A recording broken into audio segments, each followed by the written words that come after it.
Hello everyone, आज का video का टॉपिक होगा डिमांड कॉन्सेप्ट, जिसमें कि हम लोग देखने जा रहे हैं प्राइस का इम्पैक्ट डिमांड पर। तो उसको हम लोग इलास्टिसिटी ऑफ डिमांड बोलते हैं। प्राइस यहाँ पर आपका इंडिपेंडेंट वेरिएबल है, मतलब वो किसी पर डिपेंडेंट नहीं रहता है, लेकिन जो डिमांड है वो आपका डिपेंडेंट वेरिएबल है, क्योंकि यहाँ पर डिमांड जो है वो मतलब कि प्राइस पर डिपेंडेंट है। ठीक है, प्राइस में चेंज आने से डिमांड कैसे रिस्पॉन्स करेगा, वही तो इलास्टिसिटी ऑफ डिमांड है, इजंट इट। तो ये दो पार्ट में डिवाइडेड है, law of demand and elasticity of demand. Law of demand जो होता है वो क्वालिटेटिव स्टेटमेंट होता है, और जो इलास्टिसिटी ऑफ डिमांड होता है वो क्वांटिटेटिव स्टेटमेंट होता है।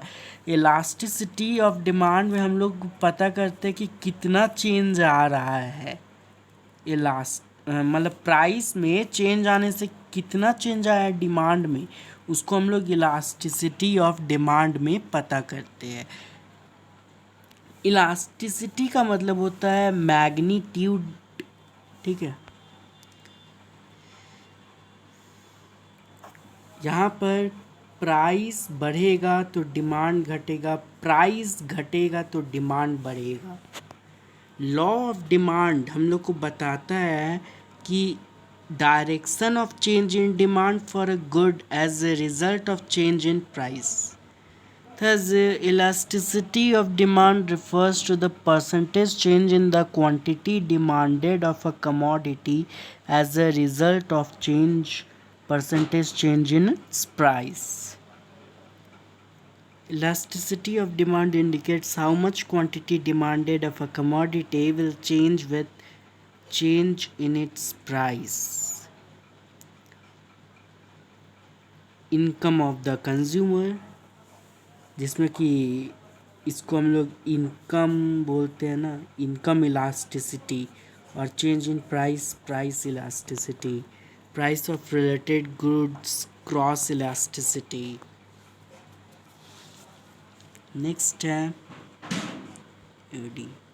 ED is equal to percentage change in quantity demanded by percentage change in price. यहाँ पर प्राइस आपका इंडिपेंडेंट वेरिएबल है, वो किसी पर डिपेंडेंट नहीं रहता है, लेकिन जो क्वांटिटी डिमांडेड है वो मतलब कि डिपेंडेंट वेरिएबल है, क्योंकि वो प्राइस पर डिपेंडेंट रहता है। डिमांड इम्पैक्ट, डिमांड किस चीज़ पर इम्पैक्ट कर सकता है, तो डिमांड प्राइस पर इम्पैक्ट कर सकता है, दूसरे गुड्स के प्राइस पर भी इम्पैक्ट कर सकता है, इनकम पर डिपेंड कर सकता है, डिमांड इम्पैक्ट कर सकता है उसको। प्राइस इलास्टिसिटी ऑफ डिमांड, जिसमें कि प्राइस बढ़ेगा तो डिमांड घटेगा, और प्राइस घटेगा तो डिमांड बढ़ेगा, क्योंकि यहाँ पर आपका इनवर्स रिलेशनशिप हो जाता है प्राइस एंड क्वांटिटी डिमांडेड का। Price elasticity of demand of all goods और of one good at different prices is not always the same. Price elasticity of demand मतलब सभी गुड्स का सेम नहीं रहता, अलग अलग रहता है। This concept is given by Alfred martial.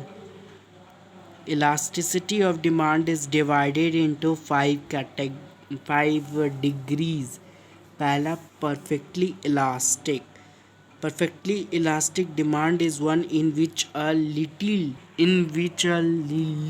change in price will cause an indefinite change in demand.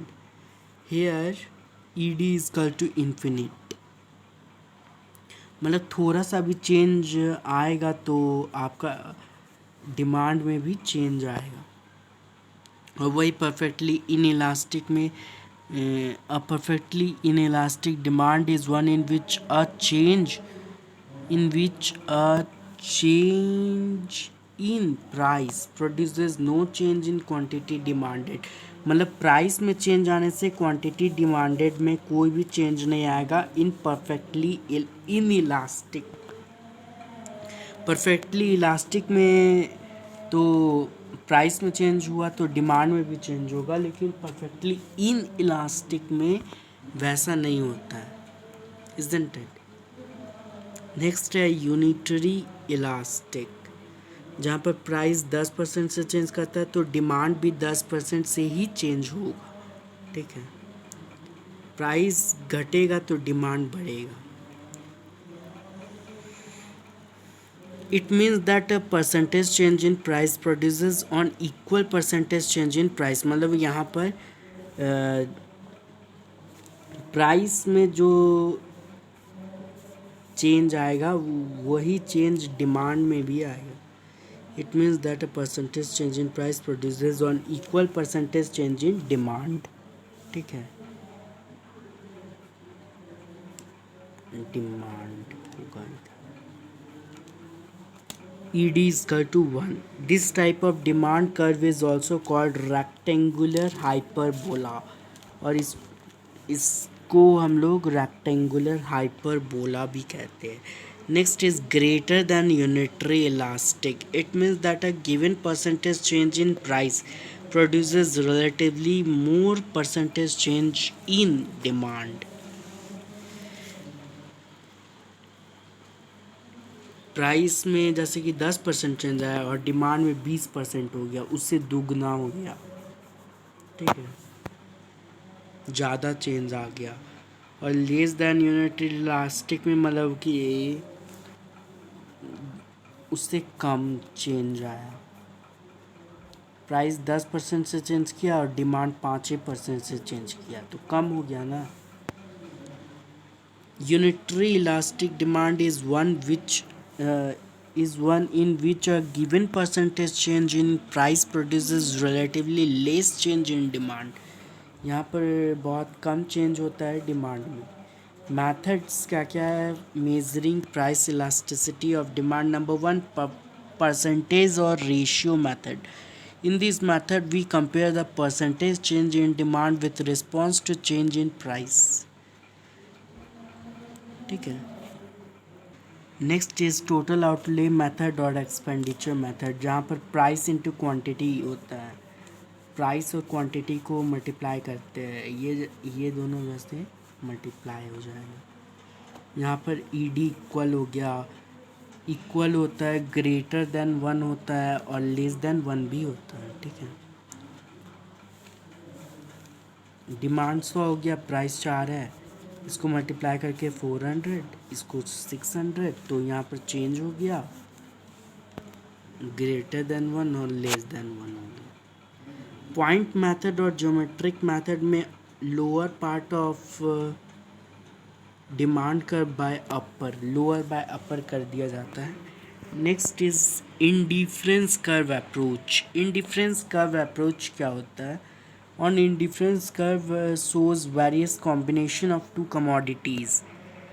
मतलब बहुत सारा कॉम्बिनेशन शो करता है टू कमोडिटीज़ का, विच जो कि इक्वल सेटिस्फैक्शन प्रोवाइड कर रहा है to the consumer. Indifference schedule it is a tabular.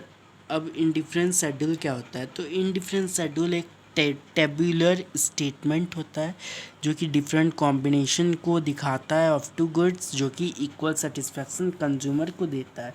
Slope of indifference curve MRS, marginal rate of substitution is equal to loss of y by loss of x। नहीं, मतलब change in y, change in income by change in XY satisfaction। Next is property of indifference curve approach.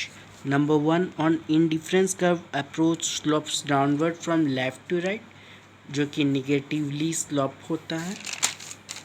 Next है on indifference curve is convex to origin, convex होता है।